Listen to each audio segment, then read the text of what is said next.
ನಿಮ್ ದುಡ್ಡಿಗೆ ಬರೀ 4-5% ಬಡ್ಡಿ ಸಿಗ್ತಾ ಇದೆಯಾ? ಸ್ಟೇಬಲ್ ಮನಿ ಮೂಲಕ ಭಾರತದ ಬ್ಯಾಂಕ್ಗಳಲ್ಲಿ ಎಫ್ಡಿ ಬುಕ್ ಮಾಡಿ 9.5% ವರೆಗೂ ಬಡ್ಡಿ ಪಡೀರಿ. ಅದು ಕೂಡ 5 ಲಕ್ಷ ರೂಪಾಯಿಗಳವರೆಗೆ RBIನ DICGC ಗ್ಯಾರಂಟಿಯೊಂದಿಗೆ. ಕೆಲವೇ ಸೆಕೆಂಡ್ಗಳಲ್ಲಿ ಎಫ್ಡಿ ಬುಕ್ ಮಾಡಬಹುದು. ಡಿಸ್ಕ್ರಿಪ್ಷನ್ ಹಾಗೂ ಪಿನ್ ಕಾಮೆಂಟ್ ನಲ್ಲಿರೋ ಲಿಂಕ್ ಮೂಲಕ ಆಪ್ ಡೌನ್ಲೋಡ್ ಮಾಡಿ.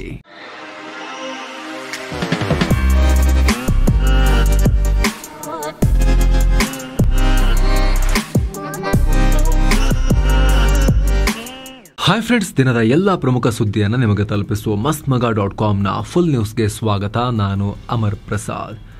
ದೇಶದಲ್ಲಿ ವಕ್ಫ್ ತಿದ್ದುಪಡಿ ಬಿಲ್ ವಿರುದ್ಧದ ಪ್ರತಿಭಟನೆ ತೀವ್ರ ಸ್ವರೂಪ ಪಡಿತಾ ಇದೆ. ಪಶ್ಚಿಮ ಬಂಗಾಳದಲ್ಲಿ ಈ ಸಂಬಂಧ ದೊಡ್ಡ ದಂಗೆನೇ ಆಗಿದೆ. ಪರಿಣಾಮ 3 ಪ್ರಾಣ ಕಳ್ಕೊಂಡಿದ್ದಾರೆ. 17 ಪೊಲೀಸರು ಸೇರಿ ಹಲವರು ಗಾಯಗೊಂಡಿದ್ದಾರೆ. ಅಲ್ಲಿನ ಮುರ್ಷಿದಾಬಾದ್, ಸೌತ್ 24 ಪರಗಣ ಹಾಗೂ ಹೂಗ್ಲಿ ಜಿಲ್ಲೆಗಳಲ್ಲಿ ಸಿಕ್ಕ ವಾಹನಗಳಿಗೆ ಬೆಂಕಿ ಇಡಲಾಗಿದೆ. ಶಾಂತಿ ಸುವ್ಯವಸ್ಥೆ ಕಾಪಾಡೋಕೆ ಬಂದ ಭದ್ರತಾ ಪಡೆಗಳ ಮೇಲೂ ಕೂಡ ಪ್ರೊಜೆಕ್ಟೈಲ್ ಮೂಲಕ ದಾಳಿ ಮಾಡಲಾಗಿದೆ. ಅಂದ್ರೆ ಸಿಕ್ಕ ವಸ್ತುಗಳನ್ನ ತೂರಿ ಗಾಯ ಮಾಡಲಾಗಿದೆ. ಜಂಗಿಪುರ ಲೋಕಸಭಾ ಕ್ಷೇತ್ರದ TMC ಸಂಸದ ಖಲೀಲುರ್ ರೆಹಮಾನ್ರ ಪಾರ್ಟಿ ಆಫೀಸ್ ಮೇಲೆ ದಾಳಿಯಾಗಿದೆ. ಹಲವು ಕಡೆ ರೈಲ್ವೆ ಹಳಿಗಳನ್ನ ಬಂದ್ ಮಾಡಿ ಪ್ರತಿಭಟನೆಯಾಗಿದೆ. ಹೀಗಾಗಿ ರೈಲು ಸಂಚಾರಕ್ಕೆ ಅಡಚಣೆ ಉಂಟಾಗಿದೆ. ಇನ್ನು ಕೆಲ ರಸ್ತೆಗಳಲ್ಲೂ ಕೂಡ ಪ್ರತಿಭಟನೆ ಮಾಡಿದ್ರಿಂದ ಅಲ್ಲೂ ಬ್ಯಾರಿಕೇಡ್ ಮೂಲಕ ರೋಡ್ ಕ್ಲೋಸ್ ಮಾಡಲಾಗಿದೆ. ಅಲ್ಲದೆ ಕೆಲ ಪೊಲೀಸ್ ಜೀಪ್ಗಳಿಗೂ ಬೆಂಕಿ ಇಡಲಾಗಿದೆ. ಪರಿಸ್ಥಿತಿ ಕೈ ಮೀರ್ತಿದ್ದ ಹಾಗೆ ಅಲರ್ಟ್ ಆದ ಪೊಲೀಸರು ಹಲವು ಕಡೆ ಲಾಠಿ ಚಾರ್ಜ್ ನಡೆಸಿ ಸಿಚುವೇಶನ್ ಕಂಟ್ರೋಲ್ ಮಾಡಿದ್ದಾರೆ. ಈ ವೇಳೆ ಅಪ್ರಾಪ್ತ ಬಾಲಕನೊಬ್ಬ ಗಂಭೀರವಾಗಿ ಗಾಯಗೊಂಡಿದ್ದಾನೆ. ಸದ್ಯ ಅವನನ್ನು ಕೋಲ್ಕತ್ತಾ ಆಸ್ಪತ್ರೆಗೆ ದಾಖಲಿಸಿ ಚಿಕಿತ್ಸೆ ಕೊಡಲಾಗ್ತಾ ಇದೆ. ಇನ್ನು ಇದುವರೆಗೂ 118 ಜನರನ್ನ ಅರೆಸ್ಟ್ ಮಾಡಲಾಗಿದೆ. ಮುರ್ಷಿದಾಬಾದ್ ಜಿಲ್ಲೆಯ ಕೆಲವು ಕಡೆ ಇಂಟರ್ನೆಟ್ ಶಟ್ ಡೌನ್ ಮಾಡಲಾಗಿದೆ. ಸುಟಿ, ಸಂಸರ್ಗಂಜ್ ಪ್ರದೇಶಗಳಲ್ಲಿ ಪೊಲೀಸರು ಗಸ್ತು ತಿರುಗ್ತಾ ಇದ್ದಾರೆ. ಪರಿಸ್ಥಿತಿ ಯಾವ ಮಟ್ಟಿಗೆ ಮಿತಿ ಮೀರ್ತಾ ಇದೆ ಅಂತ ಹೇಳಿದ್ರೆ, ಕೇಂದ್ರೀಯ ಪಡೆಗಳನ್ನ ನಿಯೋಜಿಸುವಂತೆ, ಸೇನೆಯನ್ನ ನಿಯೋಜಿಸುವಂತೆ ಕಲ್ಕತ್ತಾ ಹೈಕೋರ್ಟ್ ಆದೇಶ ಕೊಟ್ಟಿದೆ.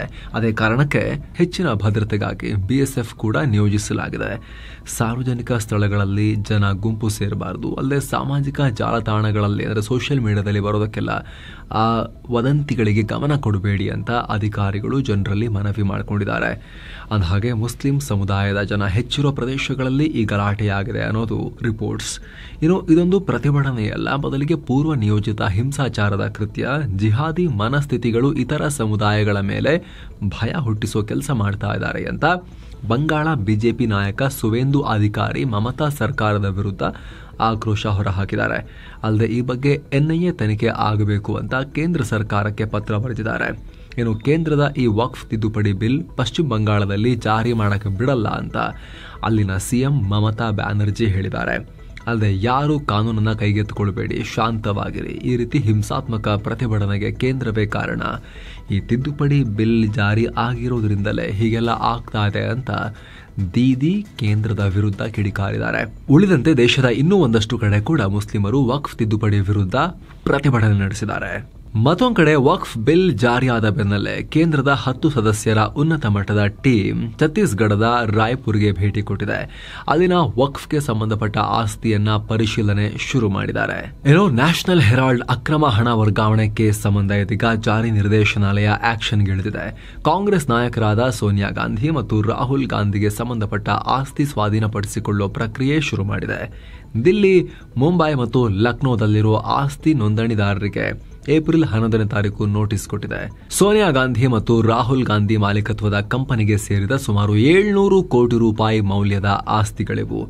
ಅಂದಹಾಗೆ ಈ ಹಿಂದೆ ನ್ಯಾಷನಲ್ ಹೆರಾಲ್ಡ್ ಅನ್ನೋ ನ್ಯೂಸ್ ಪೇಪರ್ನ ಅಸೋಸಿಯೇಟೆಡ್ ಜರ್ನಲ್ಸ್ ಲಿಮಿಟೆಡ್ ಅನ್ನೋ ಕಂಪನಿ ನಡೆಸ್ತಾ ಇತ್ತು. ಅಂದು ಈ ಕಂಪನಿ ಕಾಂಗ್ರೆಸ್ ಪಾರ್ಟಿಯೊಂದಿಗೆ ಲಿಂಕ್ ಹೊಂದಿತ್ತು. ಕಾಲಕ್ರಮೇಣ ಈ ನ್ಯೂಸ್ ಪೇಪರ್ ತನ್ನ ಕೆಲಸವನ್ನ ನಿಲ್ಲಿಸಿತು. ಆದರೆ AJL ಕಂಪನಿ ಸಾವಿರಾರು ಕೋಟಿ ರೂಪಾಯಿ ಬೆಲೆ ಬಾಳೋ ಆಸ್ತಿಯನ್ನ ಹೊಂದಿತ್ತು. ಒಮ್ಮೆ ಕಾಂಗ್ರೆಸ್ ಈ AJL ಕಂಪನಿಗೆ 90 ಕೋಟಿ ರೂಪಾಯಿ ಲೋನ್ ಕೂಡ ಕೊಡ್ತು. ಆದರೆ ನಂತರ ಆ ಸಾಲ ಮನ್ನಾ ಮಾಡಿ AJLಗೆ ಸೇರಿದ ಸುಮಾರು 2,000 ಕೋಟಿ ರೂಪಾಯಿ ಮೌಲ್ಯದ ಆಸ್ತಿಯನ್ನ ಕಾಂಗ್ರೆಸ್ಗೆ ಸೇರಿದ ಯಂಗ್ ಇಂಡಿಯನ್ ಕಂಪನಿ ತನ್ನ ಸ್ವಾಧೀನಕ್ಕೆ ಪಡ್ಕೊಂಡಿತು.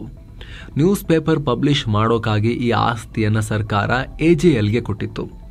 ನ್ಯೂಸ್ ಪೇಪರ್ ಪಬ್ಲಿಷ್ ಮಾಡೋಕ್ಕಾಗಿ ಸರ್ಕಾರ ಈ ಆಸ್ತಿಯನ್ನ AJLಗೆ ಕೊಟ್ಟಿತ್ತು. ಆದರೆ ಜಸ್ಟ್ 50 ಲಕ್ಷ ರೂಪಾಯಿ ಕೊಟ್ಟು ಈ ಆಸ್ತಿಯನ್ನ ಕಾಂಗ್ರೆಸ್ ಪಡ್ಕೊಳ್ತು ಅಂತ ಬಿಜೆಪಿ ನಾಯಕ ಸುಬ್ರಹ್ಮಣ್ಯನ್ ಸ್ವಾಮಿ 2014ರಲ್ಲಿ ದೂರು ಕೊಟ್ಟಿದ್ರು. 2021ರಲ್ಲಿ ಈ ಕುರಿತು ತನಿಖೆ ಶುರು ಮಾಡಿದ ಇಡಿ ಈಗ ಆಸ್ತಿ ಸ್ವಾಧೀನಪಡಿಸಿಕೊಳ್ಳೋಕೆ ಹೆಜ್ಜೆ ಇಟ್ಟಿದೆ. ನಿಮ್ಮ ಗಮನಕ್ಕಿರಲಿ ಸ್ನೇಹಿತರೆ, ಇದೇ ಪ್ರಕರಣದಲ್ಲಿ ರಾಹುಲ್ ಗಾಂಧಿ ಮತ್ತು ಸೋನಿಯಾ ಗಾಂಧಿ ಬೇಲ್ ಪಡ್ಕೊಂಡಿದ್ದಾರೆ, ಜಾಮೀನು ಪಡ್ಕೊಂಡಿದ್ದಾರೆ. ಒಂದು ಮಸೂದೆಯನ್ನ ಕಾನೂನಾಗಿ ಬದಲಿಸುವ ಪ್ರಕ್ರಿಯೆಯಲ್ಲಿ ಸುಪ್ರೀಂ ಕೋರ್ಟ್ ದೊಡ್ಡ ಆದೇಶ ಹೊರಡಿಸಿದೆ. ರಾಷ್ಟ್ರಪತಿಯ ಪರಿಗಣನೆಗಾಗಿ ಆಯಾ ರಾಜ್ಯದ ರಾಜ್ಯಪಾಲರು ಕಾಯ್ದಿರಿಸಿದ ಮಸೂದೆ ಬಗ್ಗೆ 3 ತಿಂಗಳ ಒಳಗೆ ರಾಷ್ಟ್ರಪತಿ ನಿರ್ಧಾರ ಮಾಡಬೇಕು ಅಂತ ಹೇಳಿದೆ.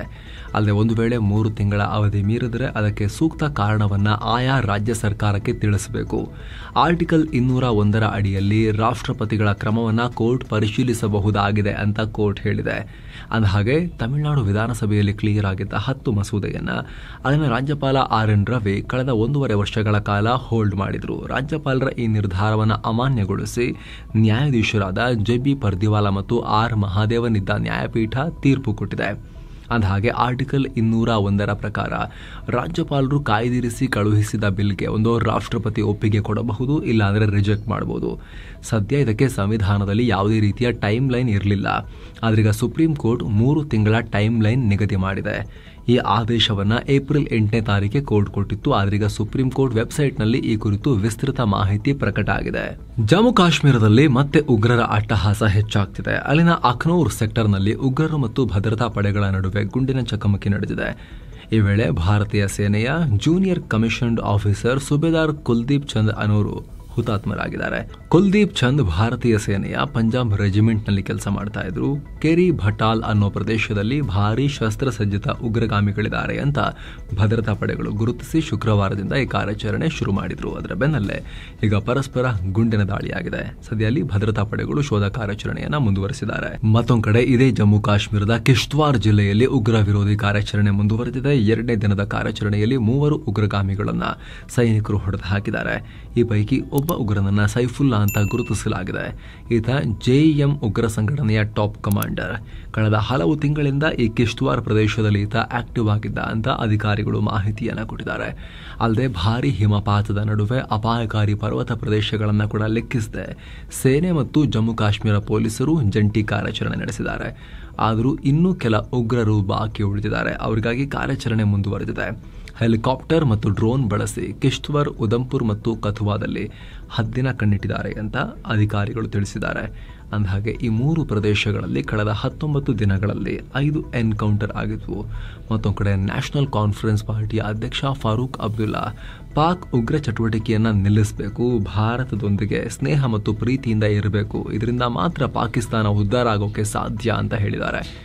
ಅಲ್ಲದೆ ಕಾಶ್ಮೀರಿ ಪಂಡಿತರನ್ನ ಮರಳಿ ಜಮ್ಮು ಕಾಶ್ಮೀರಕ್ಕೆ ಕರ್ತರಬೇಕಾದ್ರೆ ಈ ಪ್ರದೇಶದಲ್ಲಿ ಶಾಂತಿ ನೆಲೆಸುವಂತೆ ಮಾಡಬೇಕು ಅಂತ ಫಾರೂಕ್ ಅಬ್ದುಲ್ಲಾ ಹೇಳಿದ್ದಾರೆ. ಭಾರೀ ಪರ ವಿರೋಧದ ನಂತರ ಶುಕ್ರವಾರ ರಾಜ್ಯ ಸಚಿವ ಸಂಪುಟಕ್ಕೆ ಜಾತಿ ಗಣತಿ ವರದಿಯನ್ನ ಮಂಡನೆ ಮಾಡಲಾಗಿತ್ತು. ಇದೀಗ ಈ ವರದಿಯಲ್ಲಿ OBC ಮೀಸಲಾತಿ ಹಾಗೂ ವರ್ಗೀಕರಣದಲ್ಲಿ ಭಾರೀ ಬದಲಾವಣೆಗೆ ಶಿಫಾರಸು ಮಾಡಲಾಗಿದೆ ಅನ್ನೋ ರಿಪೋರ್ಟ್ಸ್ ಬರ್ತಾ ಇವೆ. OBC ಮೀಸಲಾತಿಯನ್ನ 32%ನಿಂದ 51%ಗೆ ಹೆಚ್ಚಿಸುವಂತೆ ಇದರಲ್ಲಿ ತಿಳಿಸಲಾಗಿದೆ. ಅಲ್ಲದೆ ಪ್ರವರ್ಗ 1ರ ಬದಲಿಗೆ ಪ್ರವರ್ಗ A, ಪ್ರವರ್ಗ B ರಚನೆ ಜೊತೆಗೆ ಪ್ರವರ್ಗ 1Aಗೆ 6%, 1Bಗೆ 12%, 2Aಗೆ 10%, 2Bಗೆ 8%ನಷ್ಟು, 3Aಗೆ 7%, 3Bಗೆ 8%ನಷ್ಟು ಮೀಸಲಾತಿ ಕೊಡುವಂತೆ ಶಿಫಾರಸು ಮಾಡಲಾಗಿದೆ. ಕೆಲ ಜಾತಿಗಳನ್ನ ಕೆಲಸದ ಆಧಾರದಲ್ಲಿ 1Aಗೆ ವರ್ಗೀಕರಿಸೋಕೆ ಶಿಫಾರಸು ಮಾಡಲಾಗಿದೆ.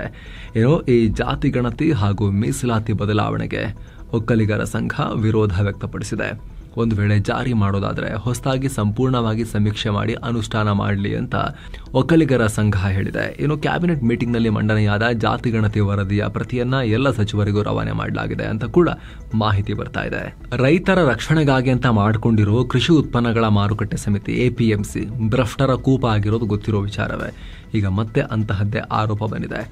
ಕಾಂಗ್ರೆಸ್ ಸರ್ಕಾರದ ವಿರುದ್ಧ APMC ವ್ಯಾಪಾರಿಗಳು ಕಮಿಷನ್ ಆರೋಪ ಮಾಡಿದ್ದಾರೆ. APMC ಅಧಿಕಾರಿಗಳು ಜಸ್ಟ್ 50,000 ರೂಪಾಯಿ ಮಳಿಗೆಗೆ 20 ರಿಂದ 30 ಲಕ್ಷ ರೂಪಾಯಿವರೆಗೆ ಕಮಿಷನ್ ಪಡಿತಾ ಇದ್ದಾರೆ. ಬೆಂಗಳೂರಿನ ದಾಸನಪುರ APMC ಮಳಿಗೆ ಹಂಚಿಕೆಯಲ್ಲಿ ಕೋಟಿ ರೂಪಾಯಿ ಅವ್ಯವಹಾರ ಆಗಿದೆ. ಮಳಿಗೆ ಬೇಕಾದರೆ ವ್ಯಾಪಾರಿಗಳು ಸಂಬಂಧಪಟ್ಟ ಅಧಿಕಾರಿಗಳಿಗೆ ಲಂಚ ಕೊಡಲೇಬೇಕಾಗ್ತಿದೆ. ಭ್ರಷ್ಟಾಚಾರ ಅದೆಷ್ಟು ಮಿತಿ ಮೀರಿದೆ ಅಂದರೆ ಸರ್ಕಾರಿ ನೌಕರರನ್ನೇ ಬ್ರೋಕರ್ಗಳನ್ನಾಗಿ ಇಟ್ಕೊಂಡು ವಸೂಲಿ ಮಾಡ್ತಿದ್ದಾರೆ ಅಂತ ಜಾರಿ ನಿರ್ದೇಶನಾಲಯಕ್ಕೆ ದೂರು ಕೊಡಲಾಗಿದೆ. ಇಡಿಗೆ ಕೃಷಿ ಮಾರುಕಟ್ಟೆ ಸಚಿವ ಶಿವಾನಂದ ಪಾಟೀಲ್ ಸೇರಿದಂತೆ APMC ಕಾರ್ಯದರ್ಶಿಗಳ ವಿರುದ್ಧ ವ್ಯಾಪಾರಿ ಅರುಣ್ ಪರಮೇಶ್ ಅನ್ನೋರು ದೂರು ಕೊಟ್ಟಿದ್ದಾರೆ. ಸ್ಟೇಟ್ ಸಿವಿಲ್ ಸರ್ವಿಸ್ನಲ್ಲಿನ ಹುದ್ದೆಗಳ ನೇಮಕಾತಿಗೆ ಹೊಸ ಅಧಿಸೂಚನೆ ಹೊರಡಿಸಿರುವುದನ್ನು ತಡೆ ಹಿಡಿಯುವಂತೆ ರಾಜ್ಯ ಸರ್ಕಾರ ತಿಳಿಸಿದೆ.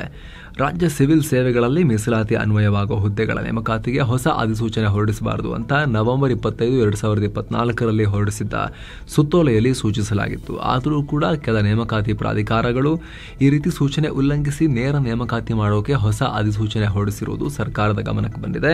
ಇಂಥ ಅಧಿಸೂಚನೆಯನ್ನ ತಕ್ಷಣಕ್ಕೆ ಜಾರಿಗೆ ಬರುವಂತೆ ರದ್ದುಪಡಿಸಬೇಕು ಅಂತ ಆಯಾ ನೇಮಕಾತಿ ಪ್ರಾಧಿಕಾರಗಳಿಗೆ ಸರ್ಕಾರ ಸೂಚಿಸಿದೆ. ಈಗ ಕರ್ನಾಟಕ ರಾಜ್ಯ ಕ್ರಿಕೆಟ್ ಅಸೋಸಿಯೇಷನ್ನ ಪ್ರಭಾವಿ ಸದಸ್ಯರು ಐಪಿಎಲ್ ಟಿಕೆಟ್ನ ಬ್ಲಾಕ್ನಲ್ಲಿ ಮಾರಾಟ ಮಾಡಿರೋ ಶಂಕೆ ವ್ಯಕ್ತವಾಗಿದೆ. ಗುರುವಾರ ಬೆಂಗಳೂರಿನ ಚಿನ್ನಸ್ವಾಮಿಯಲ್ಲಿ ನಡೆದಿದ್ದ ಐಪಿಎಲ್ ಮ್ಯಾಚ್ ವೇಳೆ ಅಕ್ರಮವಾಗಿ ಟಿಕೆಟ್ ಮಾರಾಟ ಮಾಡಿದ್ದ 8 ಜನರನ್ನ ಸಿಸಿಬಿ ಅರೆಸ್ಟ್ ಮಾಡಿತ್ತು. ಅರೆಸ್ಟ್ ಆದವರಲ್ಲಿ ಸ್ಟೇಡಿಯಂನ ಕ್ಯಾಂಟೀನ್ ಬಾಯ್ಗಳು ಮತ್ತು ಸಿಬ್ಬಂದಿ ಕೂಡ ಇದ್ರು.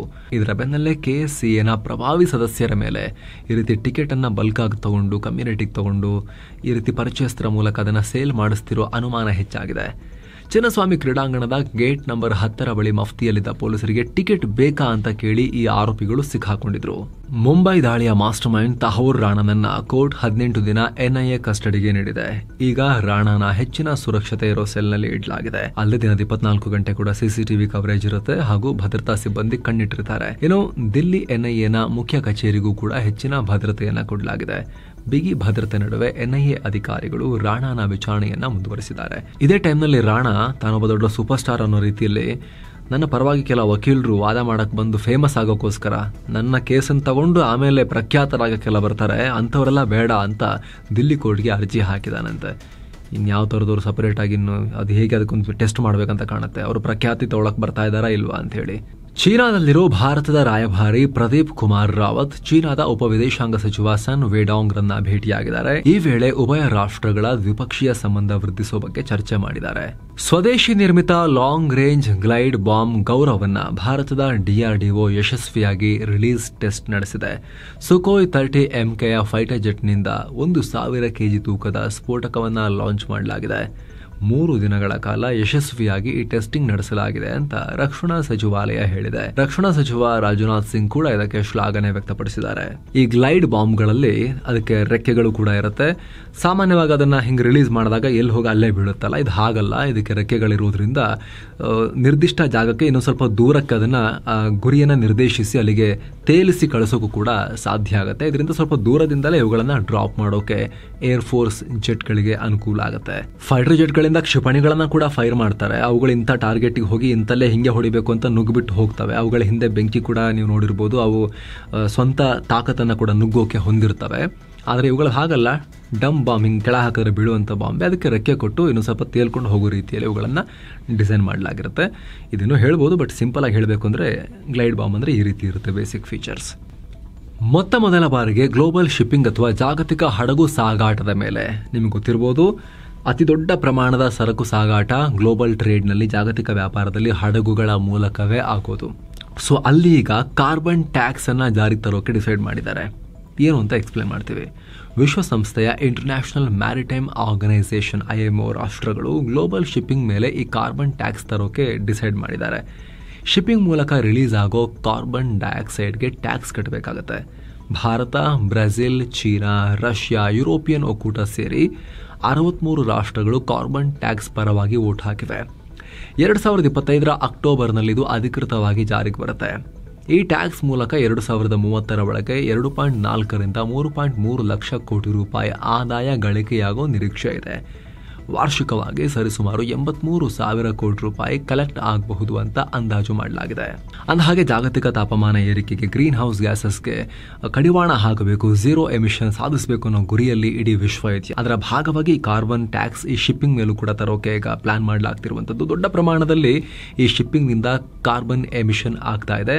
ಅದರ ಮೇಲೆ ಟ್ಯಾಕ್ಸ್ ಹಾಕೋ ಮೂಲಕ ಕ್ಲೀನರ್ ಎನರ್ಜಿ ಕಡೆ, ಹೈಡ್ರೋಜನ್ ಕಡೆಗೆ, ಅಮೋನಿಯಾ ಕಡೆಗೆ ಶಿಫ್ಟ್ ಆಗಲಿ ಅನ್ನೋದೊಂದು ಉದ್ದೇಶ ಇದೆ. ಸೊ ಫ್ರೆಂಡ್ಸ್, ಇದಾಗಿತ್ತು ಇವತ್ತಿನ ಫುಲ್ ನ್ಯೂಸ್. ನಾವು ಕುಯ್ದಿಲ್ಲ, ಎಳೆದಿಲ್ಲ, ಕಿರ್ಚಾಡಿಲ್ಲ, ಬರೀ ಸುದ್ದಿಯ ರೀತಿಯಲ್ಲಿ ನಿಮಗೆ ತಲುಪಿಸೋ ಪ್ರಯತ್ನವನ್ನು ಮಾಡಿದ್ದೀವಿ. ನಮ್ಮ ಈ ಪ್ರಯತ್ನ ನಿಮಗೆ ಇಷ್ಟ ಆಗ್ತಾ ಇದ್ರೆ ದಯವಿಟ್ಟು mastmaga.com ಚಾನಲ್ಗೆ ಸಬ್ಸ್ಕ್ರೈಬ್ ಮಾಡಿ, ಪಕ್ಕದ ಬೆಲ್ ಐಕಾನ್ ಮೇಲೆ ಕ್ಲಿಕ್ ಮಾಡೋದನ್ನು ಯಾವುದೇ ಕಾರಣಕ್ಕೂ ಮರಿಬೇಡಿ. Thank you so much. ಮತ್ತೆ ಭೇಟಿ ಆಗ್ತಿರೋಣ. ನಮಸ್ತೆ.